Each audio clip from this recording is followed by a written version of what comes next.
In this episode, we move into a topic that quietly shapes almost every secure action inside an organization, even though many new learners first notice it only when they log into a system or request access to a file. Identity management is the discipline of making sure the organization knows who a person or system is, what level of trust should be assigned to that identity, and what access should follow from that decision over time. For someone beginning this journey, that may sound simple, but it becomes one of the most important foundations of protecting information assets because so many security decisions begin with identity.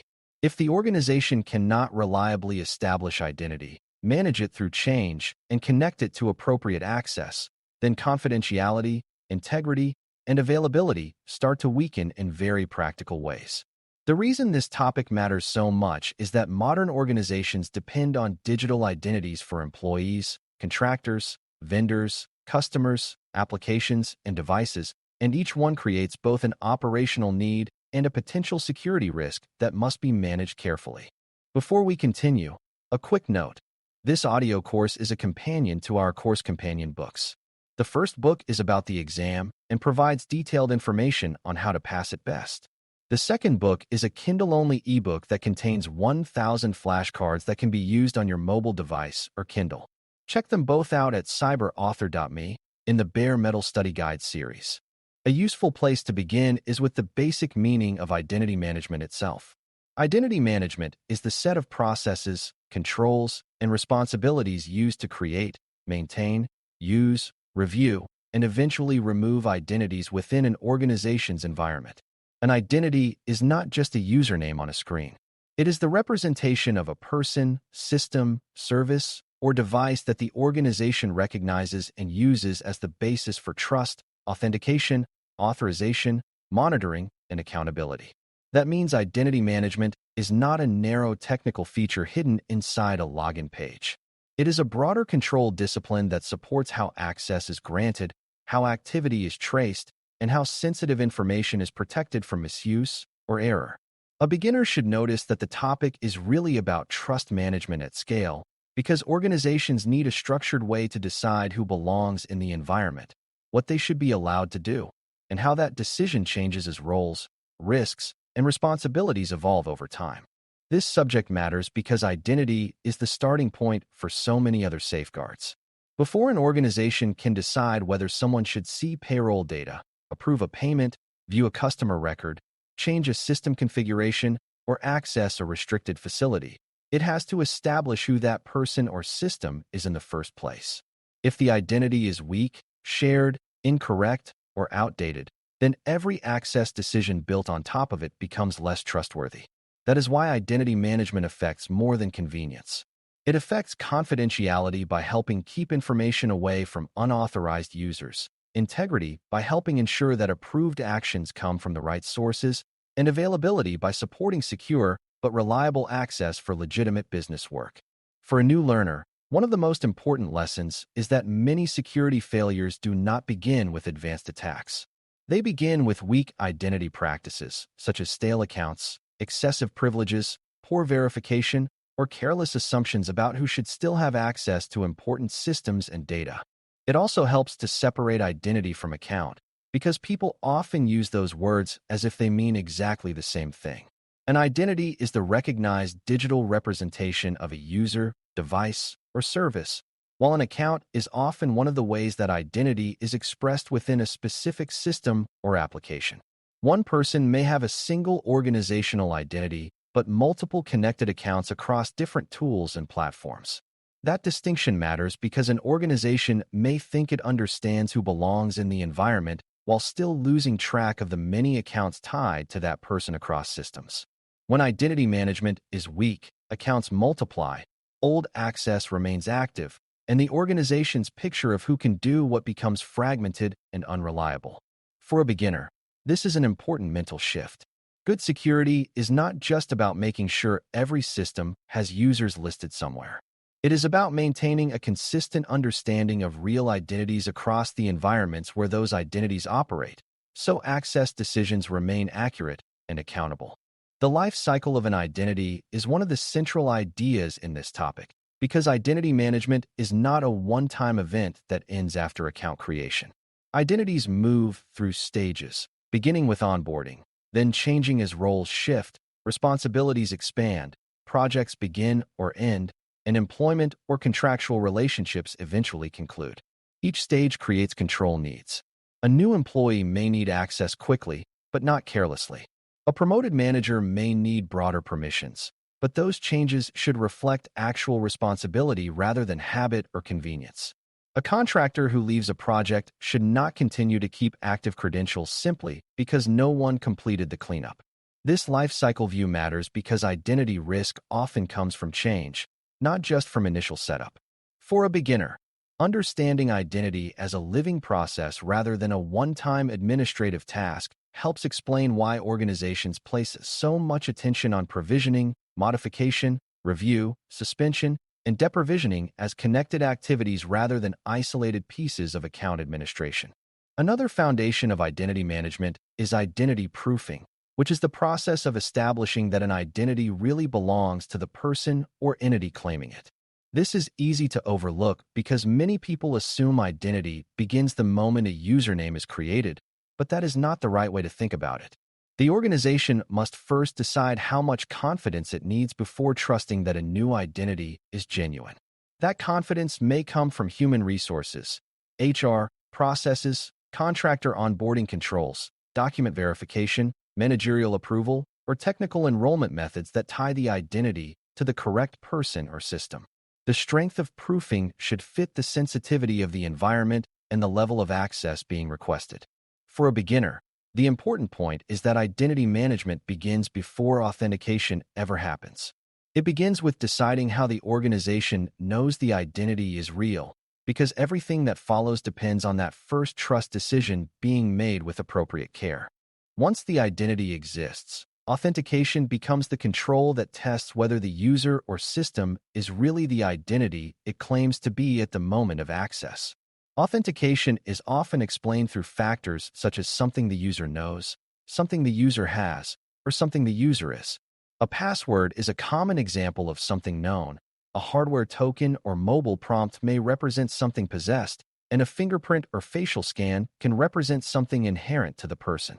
Multi-factor authentication, MFA, combines more than one factor to increase confidence in the authentication event, which helps reduce the danger created when one factor alone is stolen, guessed, or reused. For beginners, this is a very important distinction. Authentication does not decide what someone is allowed to do. It answers the earlier question of whether the person or system should be trusted as the claimed identity at that point in time. And that makes it one of the most visible, but also one of the most easily misunderstood parts of identity management. After authentication comes authorization, and this is where identity management begins to shape everyday access in a more visible way. Authorization is the decision about what an authenticated identity is allowed to do, which means the person may be recognized as valid but still limited to a specific set of actions, systems, files, or transactions. This is why two employees can log in successfully but still see very different things once they enter the same environment.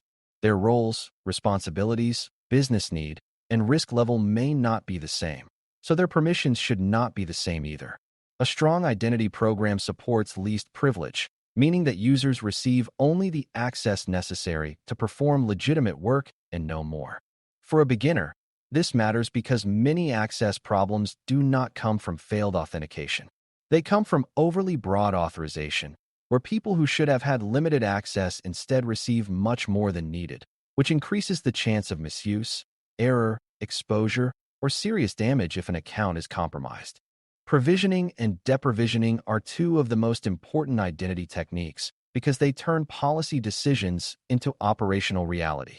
Provisioning means creating and assigning the right access when an identity first needs to function in the environment, while deprovisioning means removing or disabling access when that need ends.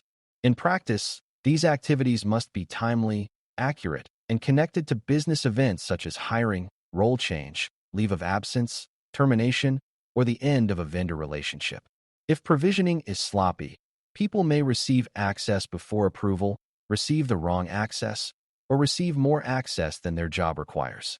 If deprovisioning is weak, former employees, stale contractors, dormant service accounts, or unneeded privileges may remain active long after the original business need has disappeared. For a beginner, this is one of the clearest examples of how identity management protects the organization. Access should not linger simply because the system forgot to catch up with reality. Identity controls are strongest when changes in real-world status quickly lead to changes in digital access. Organizations also use structured models to make authorization more manageable, and one of the most common ideas here is role-based access control, or BAC. The basic idea is that access is linked to roles rather than assigned one permission at a time to every individual user, which helps create consistency and reduces administrative confusion. If people in the same job function genuinely need similar access, a role can help the organization grant and review those permissions more efficiently. That said, the concept works best when roles are designed thoughtfully and reviewed regularly.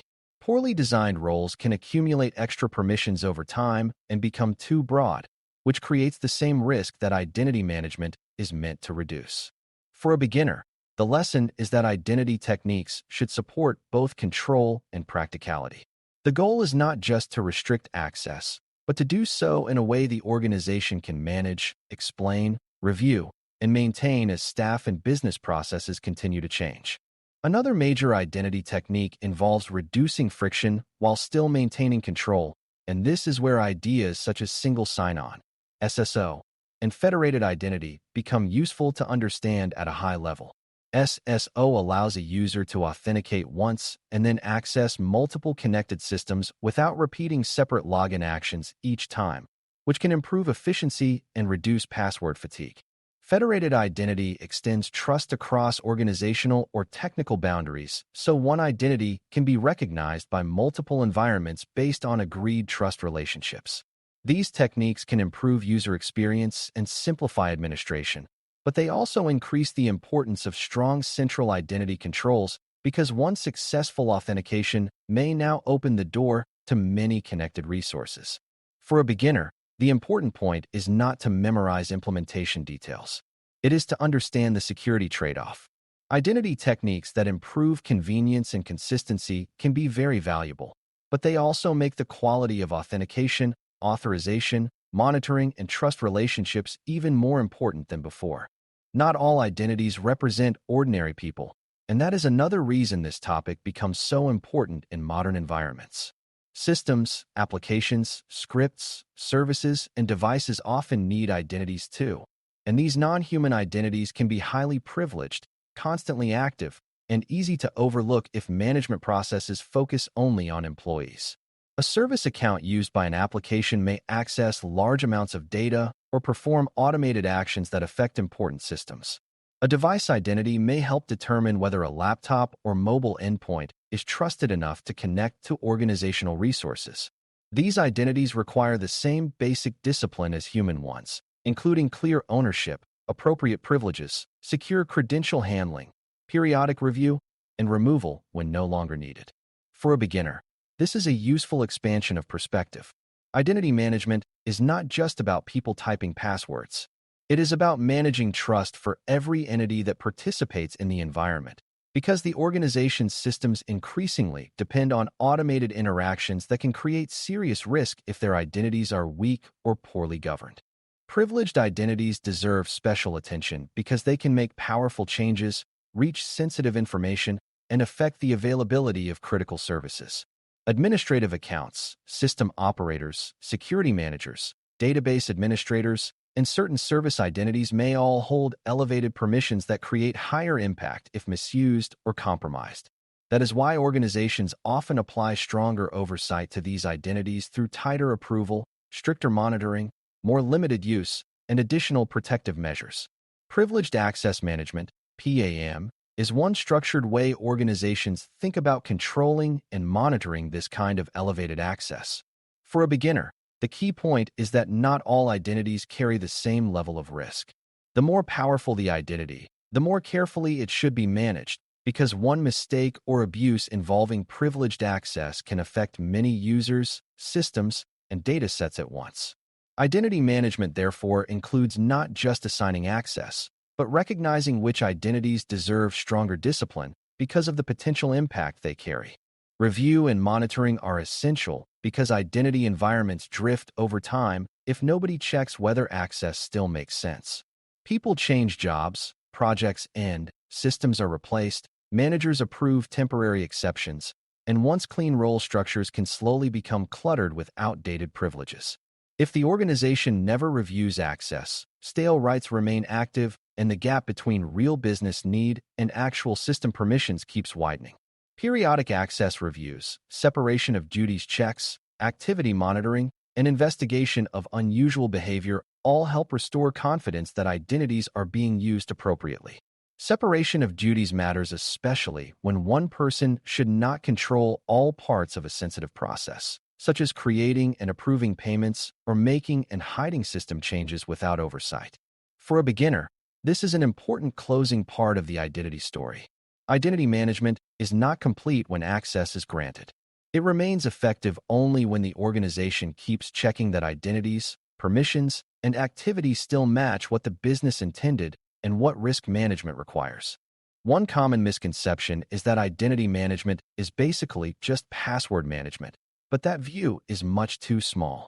Passwords matter, yet the discipline is broader because it includes proofing, lifecycle control, access assignment, privileged identity oversight, non-human identities, review, and alignment with real business roles. Another misconception is that once users can log in successfully, the identity problem has been solved. In reality, many of the hardest issues appear after login, when excessive permissions, stale accounts, poor review, or weak control over privileged identities create openings for misuse or compromise. Some also assume identity management is only a technical issue for system administrators, when in truth it depends on HR processes, managerial approvals, governance expectations, audit review, and business discipline across the organization. The central takeaway should be clear. Identity management principles and techniques help the organization establish trust, assign access carefully, adapt to change, and maintain accountability for who or what is operating inside the environment. For a new learner, that makes this topic one of the clearest examples of how security works best when people, process, and technology all support the same goal of protecting information assets through reliable and well-managed identity control. Thanks for listening. For more audio courses, daily newsletters, and more, please visit baremetalcyber.com.